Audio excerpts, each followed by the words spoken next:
What's going on, everybody? Today in this video, I'm going to be showing you the 12 Greek gods, the 12 main Greek gods. First of all, let's get a little bit of stuff out of the way. So the Parthenon is in Athens. This is where Aphrodite's temple was located back in the day. You got the Temple of Hephaestus in Athens too. This is one of the most untouched structures. Everything else is kind of crumbling due to earthquakes and the Romans and whatever, blah blah blah. Different history lesson. Temple of Apollo at Delphi. This is where the Oracle of Delphi comes from. All right, here's a little map. So we got Athens. The arrows are a bit weird right here, but Athens is like right here. Sparta's down here. You got Carthage right here. Pompeii is it would be right here on like the coast, and then Rome is up here on the coast, but the arrows didn't go through for some reason. So during the ancient Greek time, this would have all been under Greek influence, which is why this is on the map. All right, starting on with Zeus. Here we have, so this is how the format works. You have the name in English, and then the name in ancient Greek as it was spelled, and then who they were, and then their symbols and what they were the god of and everything. So we have Zeus, who was the king of the gods. He was the ruler of Mount Olympus. He's the god of the skies, lightning, thunder, and eagles, and his sign was also an eagle. So back in the day, if you saw an eagle, it was a sign that Zeus apparently was trying to reach you or something. And his most famous weapon is the bolt, obviously. Then you have Poseidon. He's the god of the seas, the water, like sea and oceans, horses, and fish. And he had the trident. Hades, the god of the dead, ruler of the underworld. Now, this guy is made out to be evil by people nowadays, but the Greeks actually did not believe Hades was evil. Like we like to think of him nowadays as like a devil figure or a devilish being like a demon or something. But the Greeks understood that he was one of the main three gods, and Zeus got the sky, and Poseidon got the sea, and Hades got the underworld.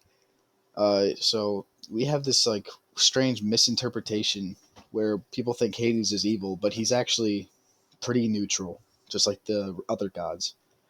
And this is his dog Cerberus right here, the three-headed dog who guarded the underworld. Then we have Hera, who's the queen of the gods. She was married to Zeus, according to Greek myth. She's the goddess of marriage, women, and family. And this is her temple over here in Sicily. So um, the Italians, the Romans, did not call her Hera. She had a different name, but it was the same god with the same mythology. Demeter, goddess of agriculture, harvest, and earthly seasons. Temple of Demeter is on Naxos Island, which is in Greece and still under Greek control nowadays.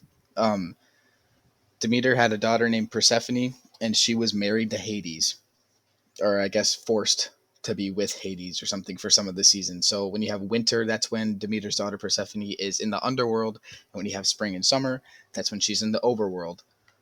Um, yeah, so that's how you get the earthly seasons aspect to Demeter. Athena, goddess of wisdom, strategy, and knowledge. She is the namesake of the city Athens, and I think it was a toss up between her Poseidon, and the Greeks chose Athena, and so as a gift to them, she gave them like olive trees and stuff, and then that's how they get the whole little story behind olive trees and olive oil and stuff like that. And her symbol is the owl. So again, if you saw an owl, you thought, oh, Athena's trying to talk to me or something, or let me understand something. She's one of the most popular goddesses, uh, and her and Poseidon always had beef, and she's like partially the reason why Medusa is the way that she is with her snake hair and all that. Apollo, this guy is one of the more important gods, but also pretty underrated. So he's the god of healing, medicine, archery, music, theater, and poetry. The sun, he invented the lyre, or not invented, but created the lyre or whatever, gave the inspiration behind it. And he's the chariot god. So apparently he pulls the sun on one of his chariots, and that's how we have a rising sun. You'll always see him depicted with a bow, and he had a daughter, or not a daughter, a sister, a twin sister named Artemis, who was the goddess of animals and hunting. Uh, the Erymanthian boar, the that one lion, the Nemean lion, these are all animals that Artemis was like notorious for trying to hunt and everything. And she has a temple over here at Ephesus. This is where Jordan Peterson gave a speech. Uh, I want to say a few months ago. He went to the temple of Artemis at Ephesus and gave a speech there. But it's still in pretty good tact actually. Yeah, so she anytime you went hunting, you would like offer something, you would burn something for Artemis and try and pray to her or whatever. We obviously know these gods are fake. There's only one God, his name is Jesus Christ. Ares, the god of war. Ares' symbol were dogs. So again, if you were about to go to war, then you would offer burnt sacrifices to Ares. Everyone kind of knows that he's the god of war. He's the inspiration behind uh, the Peloponnesian War between the Greeks and the Athenians. Uh, a lot of people speculate, or back in the day at least, that Ares was like the pulling all the strings behind that war. Aphrodite, the goddess of love and beauty, everyone knows this. This is her temple in Agora, Greece. Pretty intact. It's actually pretty gorgeous, really. I mean, go figure. Hephaestus, god of craftworking, blacksmiths, and fire. He's one of the ugliest in Greek mythology, and he was dating Aphrodite and had a bunch of children with her. The Cyclops would work for him. Cyclopes, I guess, is plural. But he was, basically a blacksmith. He gave humans fire, or that's Prometheus, but whatever. It's a little bit mixed up there.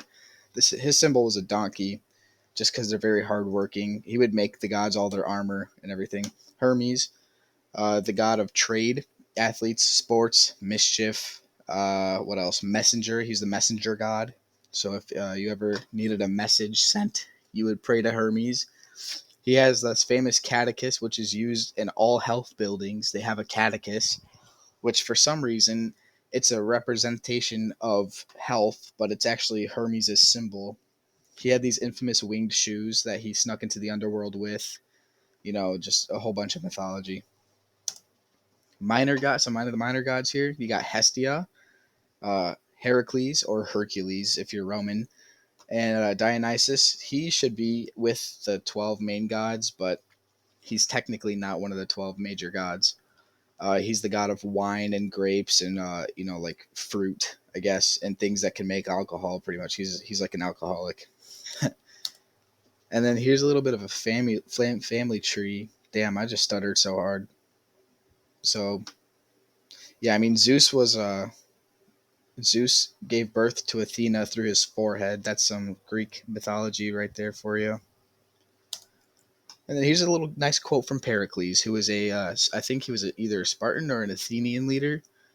What you leave behind is not what is engraved in stone monuments, but what is woven into the lives of others. Isn't that so beautiful? So Greek of him. And yeah, that'll conclude. Thank you guys for watching.